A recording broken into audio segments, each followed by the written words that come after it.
Good afternoon, class. It's time to start a new topic from chapter 3 of history. So अभी तक हमने पढ़ा था कि फर्स्ट वर्ल्ड वॉर में जर्मनी की हार हुई, जिसकी वजह से उसे ट्रीटी ऑफ पीस के सभी कंडीशंस को एक्सेप्ट करना पड़ा, जिसकी वजह से जर्मनी यानी वेमार रिपब्लिक फाइनेंशियली वीक हो गया। बच्चों, आज शुरू करेंगे उन लोगों से जिन्होंने पीस ट्रीटी में अपने सिग्नेचर्स किए थे, जिन्हें नवंबर क्रिमिनल्स कहा जाता है।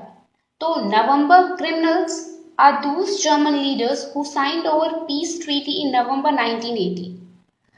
इन प्रीवियस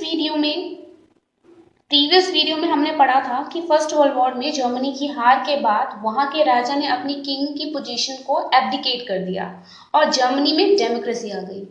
डेमोक्रेसी से जर्मनी की प्रॉब्लम्स खत्म नहीं हुई, तो वहां 1923 में हाइपर इन्फ्लेशन हो गया।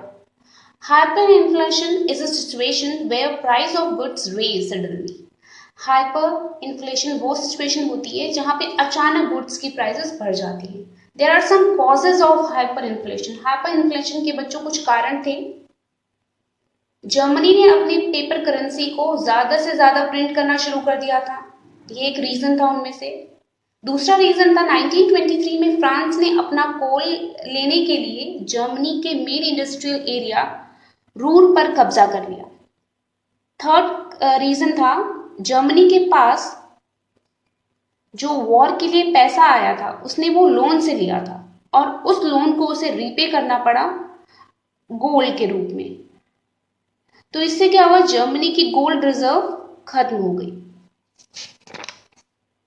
फिर अमेरिका बीच में आ गया जर्मनी की हेल्प के लिए और जर्मनी को उस क्राइसिस में निकलने की मदद करने लगा। इसके लिए उन्होंने डाउन प्लान का यूज किया, लेकिन जर्मनी की हालत और खराब हो गई जब 1929 में द ग्रेट इकोनॉमिक डिप्रेशन आया। ये यूएसए में आया था, जर्मनी की हेल्प के लिए यूएसए आया था, बट यूएसए को ग्रेट इकोनॉमिक डिप्रेशन झेलना पड़ा। क्यों झेलना पड़ा बच्चों? क्योंकि जर्मनी की सारी इंडस्ट्री लोन पर चल रही थी और ये सारे लोन यूएसए ने दिए थे।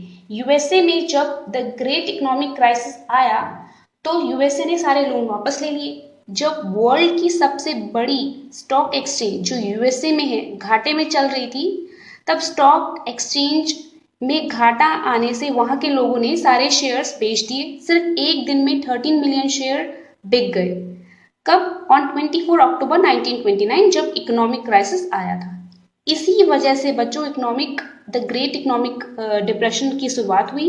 यूएसए को जो नेशनल इनकम था यूएसए का वो आधा हो गया। यूएसए की फैक्ट्रीज बंद हो गई, एक्सपोर्ट कम हो गया, लोगों ने अपना पैसा मार्केट से वापस लेना शुरू कर दिया। तो बच्चों ये सब यूएसए में हुआ था, पर इफेक्ट जर्मनी तक पहुंच गया।